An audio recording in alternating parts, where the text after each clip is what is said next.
At this time, I'd like to introduce our keynote speaker for tonight. Our keynote speaker is Pamela Yaacoub. Pamela Yaacoub is an aspiring attorney from Michigan and Lebanon and an alumna of Thurston High School, class of 2010. She earned her JD at Harvard Law School in May of 2017 and her BA in International Studies from the University of Michigan Dearborn in December of 2013. During her time at THS, Ms. Yaacoub participated in the THS Drama Club, competed with the Social Studies Quiz Bowl, and took as many art classes as she could. After high school, she attended the University of Michigan Dearborn, where she served as co-president of La Mezcla, earned 2 Outstanding Delegate Awards at the Michigan Regional Arab League, and participated in the Immigrant Memoir Project. She also worked part-time at a local restaurant and studied abroad in Spain. Ms. Yaacoub began her law career at Harvard in the fall of 2014, where she developed a passion for public service and social justice. In her first year, she was a member of the Prison Legal Assistant Project and the Harvard International Law Journal. She also participated in the NYU Immigration Law Competition, where her moot court team earned first place and second and third year. Ms. Yaacoub represented the low-income clients in divorce, custody, and government benefits cases as a student attorney at the Harvard Legal Aid Bureau. She also interned at the American Civil Liberties Union, working on issues of police brutality, free speech, and public records, and participated in HLS Advocates for Human Rights, researched corporate accountability for human rights abuses in Israel and Palestine. Ms. Yaacoub is currently studying for the Illinois bar exam in July. She will begin her legal career in October as a new associate at Jones Day, an international law firm. In fall of 2019, she will begin a 1-year federal clerkship with the Honorable Edmund E. Cheng of the Northern District of Illinois. So with that, I introduce Pamela Yaacoub.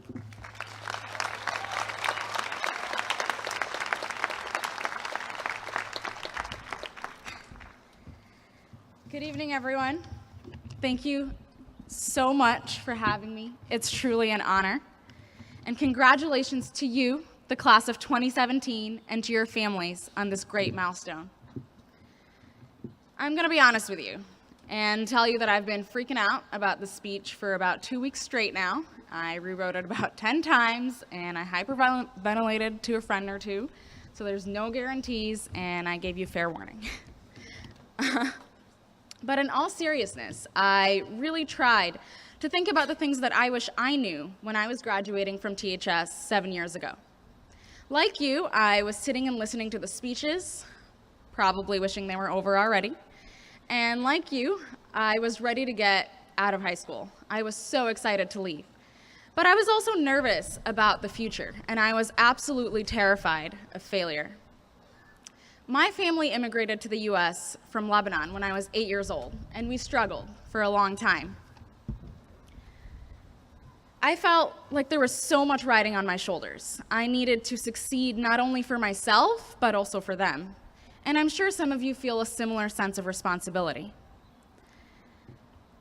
But in my admittedly short journey from new immigrant to this moment today, I gained a couple crucial values that I hope will be useful to you too.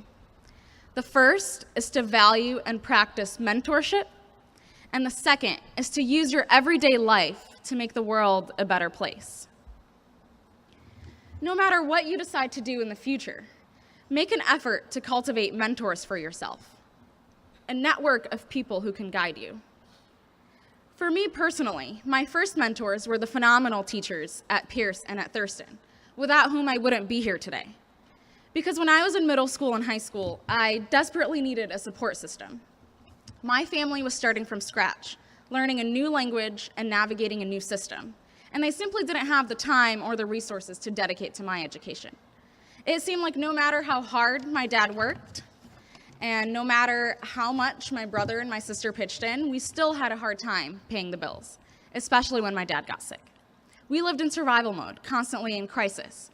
So when I was a student, I couldn't afford the annual 8th grade DC trip or graduation pictures. And I remember saving my allowance for months so I could pay dues for drama club without having to ask.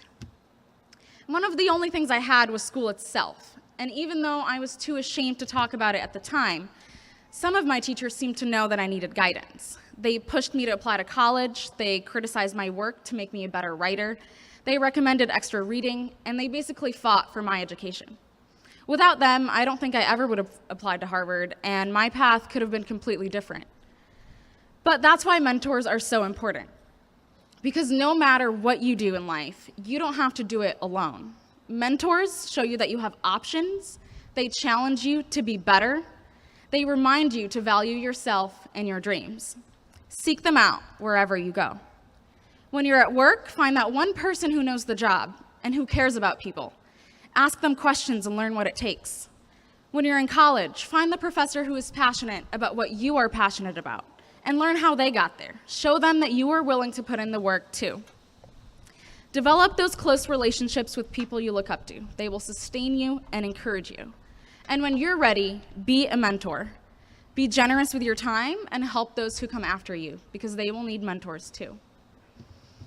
One of the things my mentors at Thurston suggested, Mr. Brader in particular, was law school. And at the time, I had these big dreams about changing the world and achieving more equality. I listened to the audio of lawyers arguing for gay marriage in court, and I thought, man, that's what I want to do. I want to be that boss, suited up woman fighting for people's rights. And you know what? That's still what I want to do. But what I realized on the way there is that it's just not as easy as I initially thought. The law, which I thought was so good, can actually be an instrument of injustice and inequality. Just because something is legal doesn't mean it's right. Slavery was legal. Japanese internment during World War II was legal. Discrimination based on sexual orientation is still legal in many places. So changing the world was not as easy as I thought. It's really hard, so how do we do it? We do it by speaking truth to power and standing with and fighting for the most vulnerable people in society. Last spring break was the perfect example of what that means for me. I spent a week with a group of other volunteers at a detention center in Texas, helping refugees fill out asylum applications so they could stay in the US.